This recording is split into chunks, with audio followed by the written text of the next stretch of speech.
Look at what's happened with the markets a day after exit poll results came out. Both Sensex and Nifty up 3%.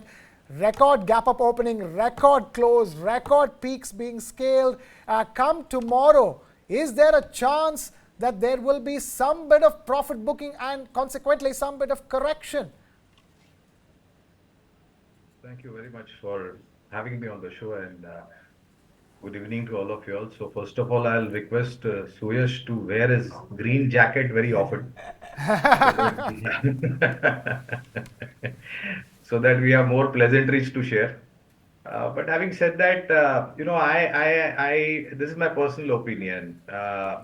We've tracked many elections. We've seen many of the exit polls. What I have noticed is that by and large, the direction in which the exit polls tell you as to who's going to form the government, that has come through right on the dot.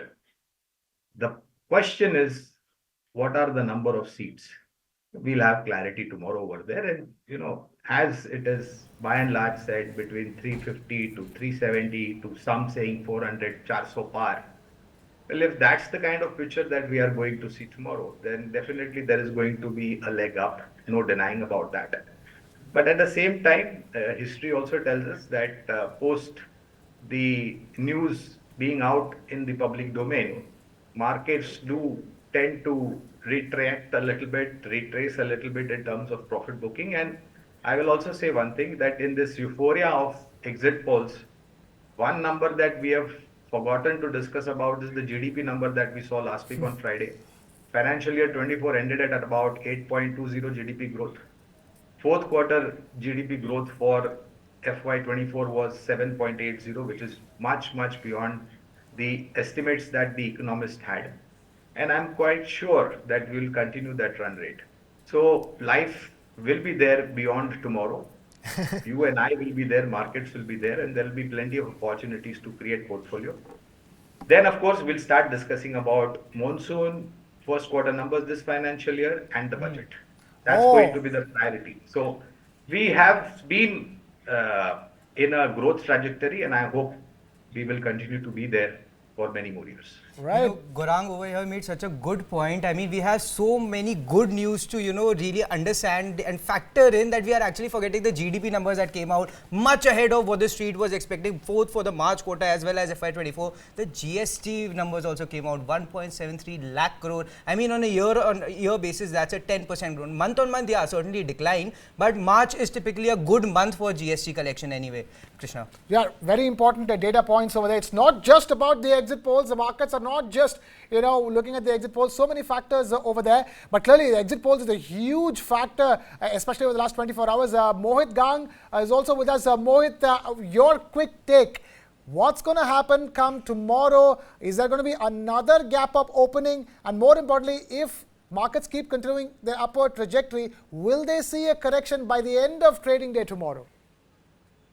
Thank you so much, Krishna and Suyash. And honestly, what a day to be on your show today. I think it's a record day for the markets. It's a bazooka, right? And I think markets is clearly anticipating a continuity of Modi tsunami.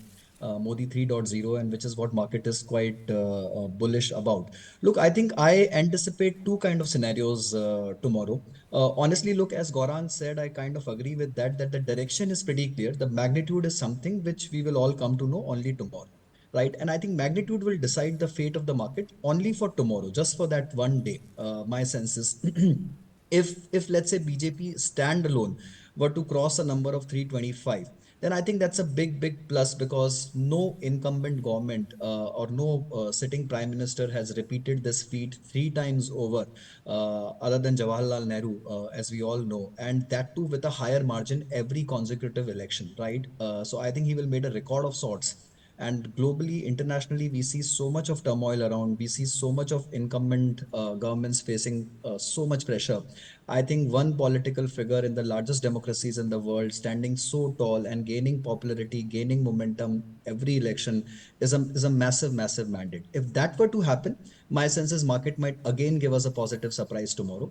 If BJP were to stand alone and somewhere between 300 and 303, which was I think the last number, to around 320 or something. My sense is market might just show you a little bit of a sideways movement, because as Gaurang rightly said, sometimes markets tends to buy on rumor and sell on news, right? And that's a typical theorem in markets. People tend to book profits when the news is confirmed. So that little bit of booking cannot be denied. But my sense is the trajectory is very clear for markets, and trajectory is very clear for the country also. I think it's time to be long India and nothing else. If you are an investor and not a trader, then nothing to be worried about. For next 3 to 5 years, I think this is the golden age of investments. This is the age when everyone should be concentrating on creating their personal wealth and creating their personal portfolios and making the most of it. Right. If someone who's sitting by the sidelines and misses this, I think he'll miss a glorious time in India's destiny.